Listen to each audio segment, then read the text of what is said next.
Chapter number 8। Chapter का name है हमारे पास मैथमेटिकल रीजनिंग। सुनिए ध्यान से। सबसे पहला टॉपिक आता है इसके अंदर हमारे पास स्टेटमेंट। ये स्टेटमेंट क्या होता है समझ लीजिए ध्यान से। कोई भी एक ऐसा सेंटेंस, ठीक है जी, कोई भी जो कि पूरी तरह से या तो ट्रू हो या पूरी तरह से फॉल्स हो, तो उसको हम बेसिकली स्टेटमेंट का नाम देते हैं। जैसे कि कुछ एग्जांपल्स आपके पास लिखे हैं। सबसे पहला देखें आपके पास क्या कहता है। कह रहा है कि 8.1 का फर्स्ट पार्ट कह रहा है, question number 8 first question, identify which of the following are statements. इनमें से कौन कौन से स्टेटमेंट हैं। तो उसने पहला क्वेश्चन दिया कृष्णा इज ब्लैक। इससे कोई एम्बिग्यूटी, मतलब कोई हमारे पास दो रिजल्ट तो नहीं निकल के आ रहे, एक एम्बिगस रिजल्ट सामने आ रहा है। पूरी तरह से वो बात ट्रू हो गई कि भाई कृष्णा इज ब्लैक। इसमें दो बातें तो निकल के नहीं आ रही ना, एक ही पॉइंट सामने आ रहा है कि हाँ वो ब्लैक है। इसका मतलब हम ये कह सकते हैं कि ये जो हमारे पास सेंटेंस लिखा है, yes it is a statement. जी हाँ, yes it is a statement. बात समझ में आ गई है वाली सभी को। Yes sir. Yes sir. अब जैसे अगला देखो, सेकंड नंबर वाला, हाउ ब्लैक इज कृष्णा। भाई अब हाउ ब्लैक का क्या मतलब है कि भाई बिल्कुल जेट ब्लैक है, हल्का ब्लैक है, डार्क ब्लैक है भी या नहीं है, तो इससे कुछ भी पता नहीं चल पा रहा। तो जो सेकंड वाला कुछ पार्ट है इसका, क्वेश्चन नंबर 1 का पार्ट नंबर सेकंड जो हमारे पास है, तो वो हमारे पास स्टेटमेंट नहीं है। No it is not a statement. बोलिए सर, पॉइंट क्लियर हो गया। यस हाँ सर। जी। अब जैसे तीसरा है इसी का, क्या कह रहा है हमारे पास, लिसन टू मी। मी मतलब कौन, कोई भी हो सकता है, क्या पता किसे सुनने के लिए कहा जा रहा। तो ये भी हमारे पास स्टेटमेंट नहीं है। अब फोर्थ वाला पॉइंट देखो इसी का ही, कह रहा अ ट्राइंगल हैज 4 साइड। ये तो पूरी तरह से फॉल्स है। हाँ जी, ट्राइंगल यस में सर। कितनी साइड्स होती हैं, 3। 3। 3। तो ये पूरी तरह से फॉल्स है, तो हम कह सकते हैं yes it is a statement. हाँ ये हमारे पास एक स्टेटमेंट है। बात क्लियर हो गई सभी को। तो ये यस सर। जितने भी हमारे पास इसके पार्ट हैं वो आप बड़े आराम से इजीली सॉल्व कर सकते हैं। इसके बाद आगे चलते हैं हम। देखिए ध्यान से क्वेश्चन नंबर 2 की तरफ। कह रहा which of the following sentences are statement. Same question है, give reason for your answer. कह रहा मैथमेटिक्स इज अ फन। भाई it is fun for few not for all. कुछ के लिए ये फन है और कुछ के लिए ये डिफिकल्टी से भरा फैला है। जैसे भूमि, भूमि भारी है ना मैथ या फन है। सर 11th में भारी है, पहले फन थी। 11th में भारी है। अब की बार इनको किताब थोड़ी सी भारी लग रही है क्योंकि ये उसका बोझ नहीं उठा पा रही है। तो इसका मतलब इनके लिए अब ये फन नहीं है। तो मैथमेटिक्स इज फन, ये फॉल्स, ये जो है मे बी ट्रू और may be false, person to person vary करता है। तो इसका मतलब हुआ कि it is not a statement, ये एक स्टेटमेंट नहीं है। सेकंड पार्ट देखिए, the sun is a star. आप सब जानते हैं कि ये बात ट्रू है, सन एक यस। स्टार ही है। तो अगर ये पूरी तरह से ट्रू है हमारे पास, तो हम कह सकते हैं सेकंड पार्ट में कि yes it is a statement. हाँ ये एक स्टेटमेंट है। तो स्टेटमेंट की पहचान कैसे होती है, सबको क्लियर हो गई ये वाली बात। हाँ जी, यस सर। स्टेटमेंट पहचानना आ गया सभी को। आगे कह रहा है state the truth value of the following. आपको इनकी ट्रूथ वैल्यू बतानी है इनकी कि क्या होगी ट्रूथ वैल्यूज। जैसे पहले में कह रहा है there are only finite number of rational numbers, पूरी तरह से फॉल्स है। हमारे पास इनफाइनाइट रैशनल नंबर्स होते हैं, तो ट्रू या फॉल्स आपको इसमें लिखना है सिर्फ, और कुछ नहीं। अगले में कह रहा है the quadratic equation ax square plus bx plus c equal to 0 where a is not equal to 0 abc belongs to r are always two real roots. हाँ जी, आपने पढ़ा था क्लास 10th के अंदर कि इसके दोनों रूट्स रियल भी हो सकते हैं और नॉट रियल भी हो सकते हैं। तो ये वाली बात पूरी तरह से फॉल्स हो गई ये भी। Yes, sir. अब जैसे इसी वाले क्वेश्चन का 11th पार्ट देखो, कह रहा पिग्स फ्लाई कर सकते हैं? No sir. तो इसका मतलब फॉल्स हो गया। ट्रू फॉल्स देने। एक्चुअल में ये जो चैप्टर है ना रीजनिंग, ये वो वाली मैथमेटिक्स नहीं है आपकी अरिथमेटिक अलजेब्रा, इसके अंदर इसी तरह की चीजें हमारे पास आएंगी। तो सबसे पहली एक्सरसाइज सबको क्लियर हो गई? Yes, sir. चलो दूसरी एक्सरसाइज में हमारे पास टॉपिक आता है मेरे बच्चे, negation of statement. Negation of statement. Negation शब्द का मतलब बता सकते हो आप? बेसिक सा मतलब है इसका निगेशन।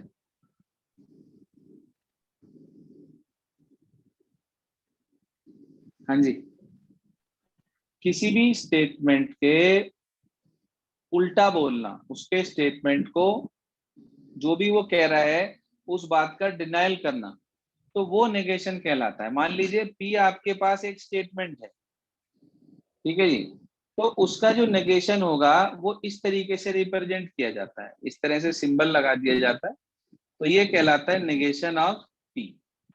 पी मतलब हमारे पास उसका नेगेशन है, ये सिंबल लगा दिया जाता है। या फिर आप पी के साथ डैश लगा देते हैं, या फिर पी के साथ बार लगा देते हैं। पी अगर आपके पास एक सेंटेंस है तो इस तरीके से आप उसके नेगेशन को रिप्रेजेंट कर सकते हो। ठीक है सर, कोई परेशानी? No sir. और नेगेशन को देने के कई सारे तरीके हैं, बहुत सारे मेथड से लिखा जा सकता है नेगेशन।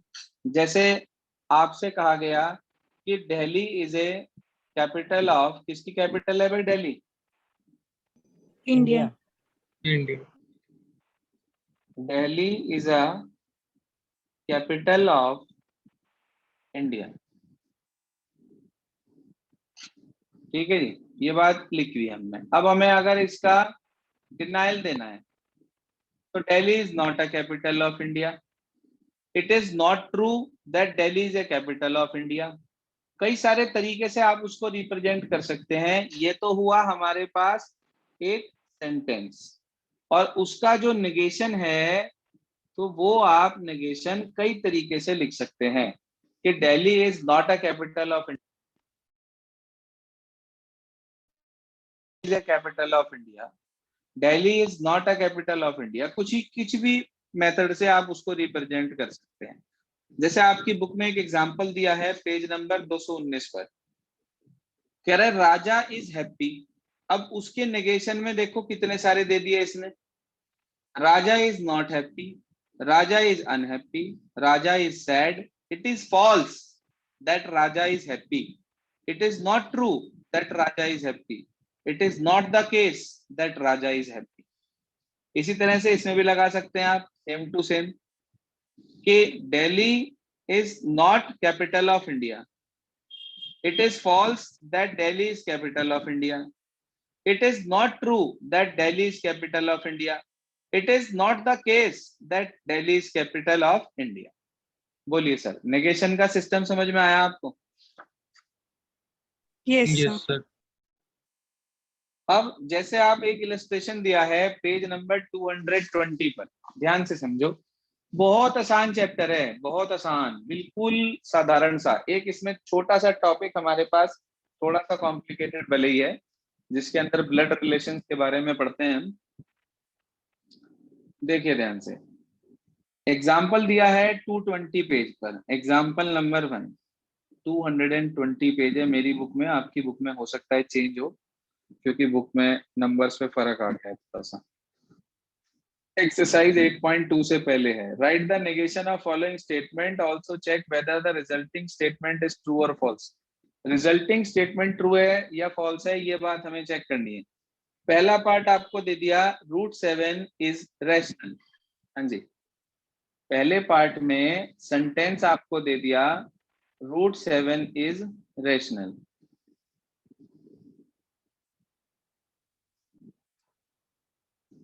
तो इसका नेगेशन क्या होगा भाई, आप बताओ। चलो अच्छा, √7 is irrational. हाँ जी, कुछ भी दे सकते हैं। √7 is not rational, √7 is irrational, it is false that √7 is rational, कुछ भी दे सकते हैं आप। इसी का उल्टा लिखना होता है बस। तो आपने लिख दिया √7 इज नॉट रेशनल। अब उसने हमारे से ये कहा चेक करिए कि जो इसका नेगेशन है वो ट्रू है या फॉल्स है। बताओ भाई, इसका नेगेशन, इस स्टेटमेंट का नेगेशन ट्रू है या फॉल्स है। True. ट्रू। True. आपको पता है √7 तो इरेशनल ही होता है हमारे पास, √7 रैशनल होता ही नहीं, तो इसलिए ये ट्रू हो गई बात। तो आप कह सकते हैं कि negation of given statement, negation of given statement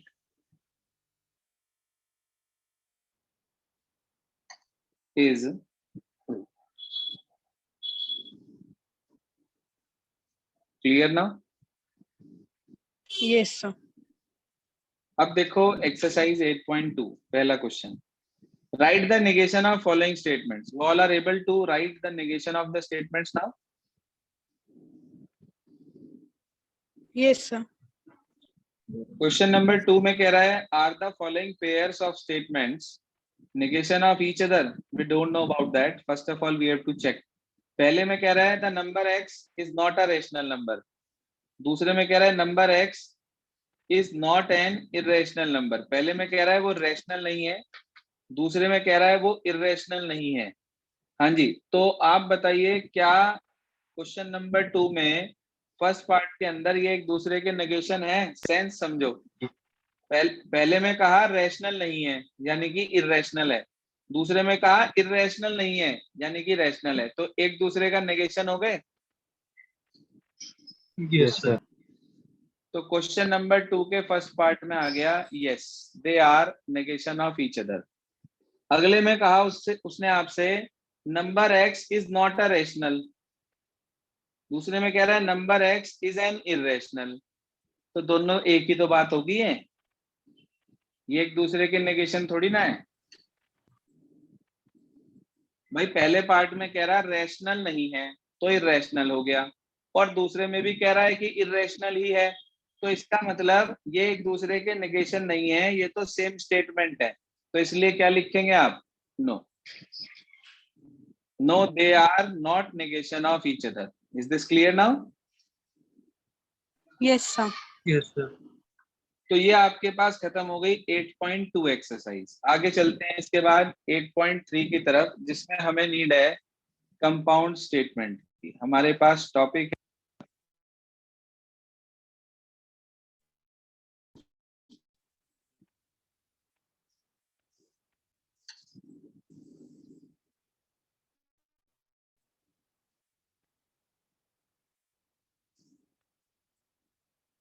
हाँ जी, क्या होता है कंपाउंड स्टेटमेंट, ध्यान से समझ लें। सिंपल स्टेटमेंट तो वो होता है हमारे पास जिसे दो हिस्सों में तोड़ा नहीं जा सकता, दो या दो से ज्यादा में ब्रेक नहीं करा जा सकता, यानी कि उसके अंदर एक सिंगल सेंटेंस मौजूद होता है।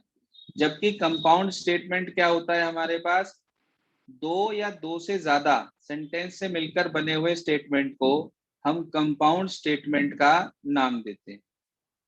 ठीक है जी, और जो उसके दो कंपोनेंट होते हैं अलग अलग, उसे हम उसके कंपोनेंट स्टेटमेंट कहते हैं। जैसे मैंने आपसे कहा कि भाई grass is green and sky is blue,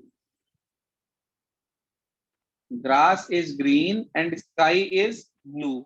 तो आपने देखा कि ये दो स्टेटमेंट से मिलकर बन रहा है। तो आप कह सकते हैं पहला क्या है इसके अंदर statement, grass is green, green.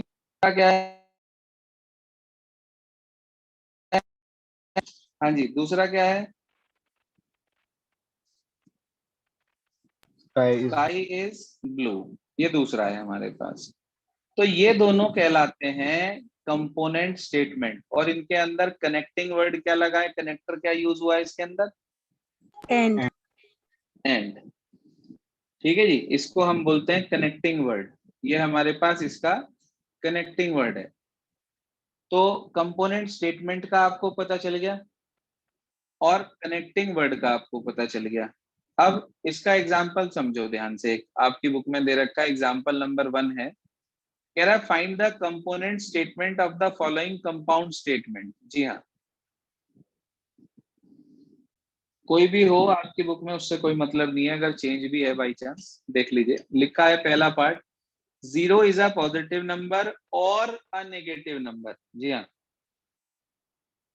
0 is a positive number और अ नेगेटिव नंबर। आप बता सकते हो मुझे इसके दो कंपोनेंट स्टेटमेंट क्या होंगे?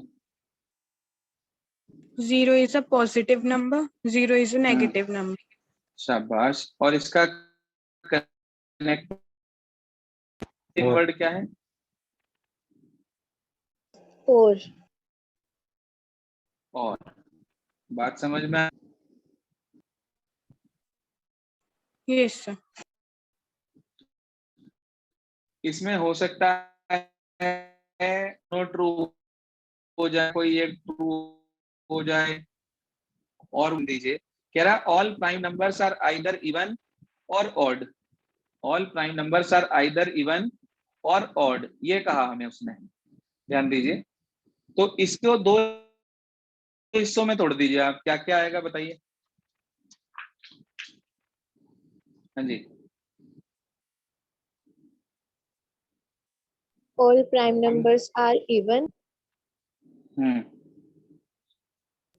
दूसरा, और फिर आएगा all prime numbers are odd। शाबाश। All prime numbers are odd. और दूसरा आएगा all prime numbers are even. जी हाँ। अब आप मुझे एक बात बता दीजिए, इनमें से ट्रू कौन सा है? सारे प्राइम ऑड या सारे प्राइम इवन?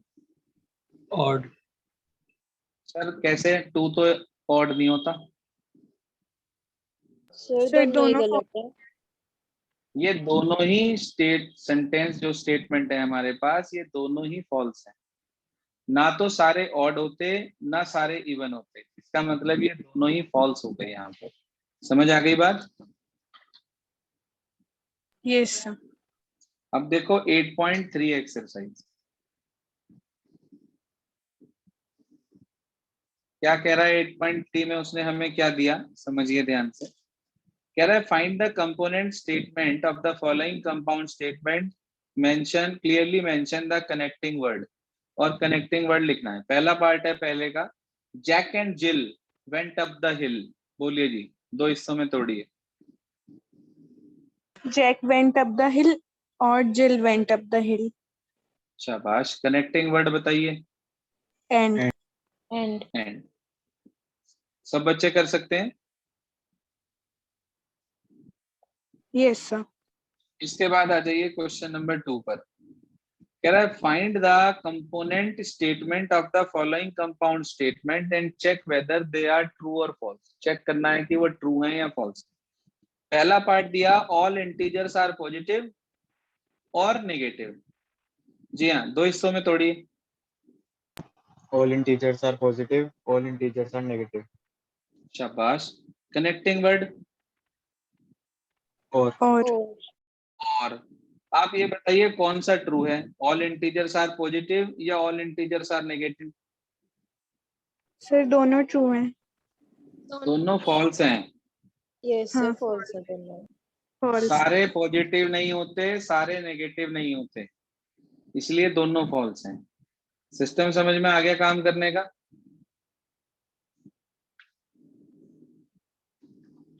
हाँ जी, क्लियर हो गया यहाँ तक सभी को 3 exercise? Yes, sir. Yes, sir. Yes, sir। तो ये हमारे पास 3 एक्सरसाइज का काम यहाँ पर खत्म हो जाता है। देखो इसके अंदर कुल मिला के आपके पास 10 एक्सरसाइज हैं इस चैप्टर के अंदर। 3 मैंने आपको आज बता दिए, 3 ही आपको कल बता दूंगा। ठीक है जी, आज है डेट हमारे पास 23, 24 और 4 बता देंगे 25 में। तो ये आपके पास पूरा चैप्टर खत्म हो जाएगा। ठीक है जी, आज तीनों एक्सरसाइज बस आप पूरी कर लेना। कल मैं आपको सिखा दूंगा लॉजिकल कनेक्टिव्स एंड क्वांटिफायर्स। बहुत आसान सा काम है ये भी क्वांटिफायर्स का, इसमें भी बहुत ज्यादा समय आपका नहीं लगेगा। उसके बाद हमारे पास जो कुछ एक आधा टॉपिक है क्वांटिफायर्स के बाद, वो इसने दिया है implications, if and only if then P, if P then Q. Implications आते हैं हमारे पास कुछ, दोनों ही टॉपिक बहुत सिंपल है। इसके बाद अगला आपके पास है converse and contrapositive. Okay जी, तो ये 3 एक्सरसाइज हम कल खत्म करेंगे। हाँ जी सर 1 मिनट, सबसे पहले वाला पेज दिखा दो।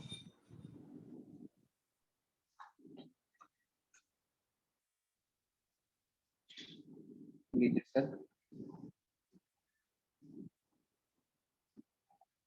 बहुत सिंपल सा काम है, तीनों ही एक्सरसाइज बहुत आसान है, हर एक क्वेश्चन मैंने आपको एक्सप्लेन कर दिया है। इसके बाद हमारे पास कोडिंग डिकोडिंग है। कोडिंग डिकोडिंग के बाद हमारे पास कुछ रिलेशंस के ऊपर आएगा। ठीक है, आराम से आपके 2 दिन में ही चैप्टर खत्म हो जाएगा। इन तीनों एक्सरसाइज में कोई प्रॉब्लम किसी को? ये वाला पेज क्लियर हो गया हो तो मैं अगला पलटूं? Yes sir.